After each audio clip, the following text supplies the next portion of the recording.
did the object tracking robot, but he had kind of a beefy modification where he wanted to have the robot track the room or navigate throughout the room and display it. Now this was a daunting task as many companies try to do this, especially with the Roomba. And so he first started out with the gyroscope, and you notice that there's a lot of error. And so we kind of sat down, fixed it up. We got it pretty darn good, but to Ahaan, it was not good enough. He scrapped the whole idea and tried doing something else, and he eventually perfected it. So that tells you a lot about Ahaan and how he likes to put 100% effort into everything that he does. So, without further ado.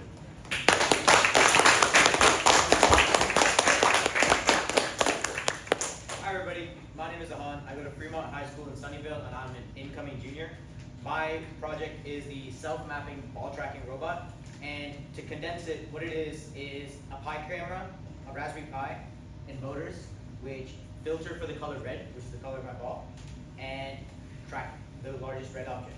So here we have two main components on the Raspberry Pi. We have a camera, which right now is displaying black, and we have my map. So if I put my red ball in front of my camera, you'll see that it lights up in white, which means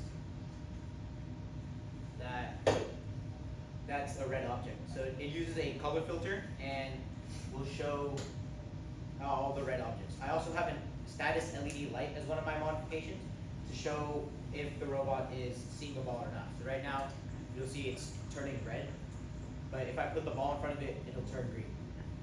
And for my demonstration, I'll come over here.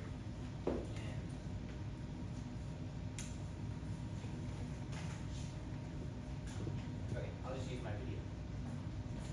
But essentially, what the robot is supposed to do is it's supposed to follow this red ball.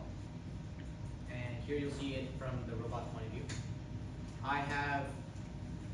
I'm moving the ball. It'll detect the area, and it will print the movement of the robot on this map. So what it does is it uses these two IR speed sensors on the bottom, which are these little sensors with two poles and a laser in between them. And what the sensor does is it detects how many ever times this rotary wheel, which is a little slotted wheel, breaks the breaks the sensor, and it'll count it as one pulse. Multiplying that by the circumference of the wheel, I'm able to get a rough distance of how much the robot is moving. So using both of these, I'm able to map the distance by assigning one sensor to each motor and have it print on the graphics library. Then I also have an ultrasonic sensor, which is a distance sensor on the front to detect for obstacles, and if something's not red and it's nearby, it'll start backing up, and it also detects how far the ball is away, so it can move correspondingly. Main challenges I've had is with these IR speed sensors, or the mapping feature. I originally tried to use an IMU, which is an inertial measurement unit, which has a gyroscope and an accelerometer. The gyroscope is to measure angle, and the accelerometer is to measure speed. So the speed worked fine. I was able to find the linear movement of the robot, but the gyroscope was a problem. There must have been some small imperfection either in my code or in the gyroscope itself, where I was getting a compounding 0.01 degree error every time I moved the robot and every time the code updated. So after, let's say, 5 seconds of use, the angle of this little arrow, which is supposed to be my robot, would be off by 20 or 30 degrees. So I fixed that by opting for these IR speed sensors, which use the physical movement of the motors to map the movement on the map. And at Blue Stamps, mainly I've learned how to collaborate with others on my project.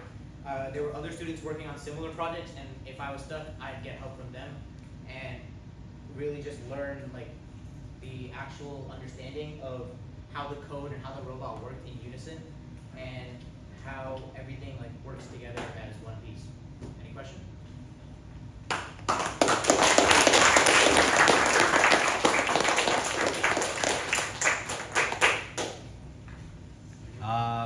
So when there's like a lot of like obstacles like in the room. How like have you like tested when there's like a large amount of obstacles? If so, like how well did it perform in that? Yeah, so no matter the size of the obstacle, since the sensor is right on the floor pretty much, it'll be able to detect if an obstacle is nearby and it'll back up like 10 centimeters and then it'll start rerouting again.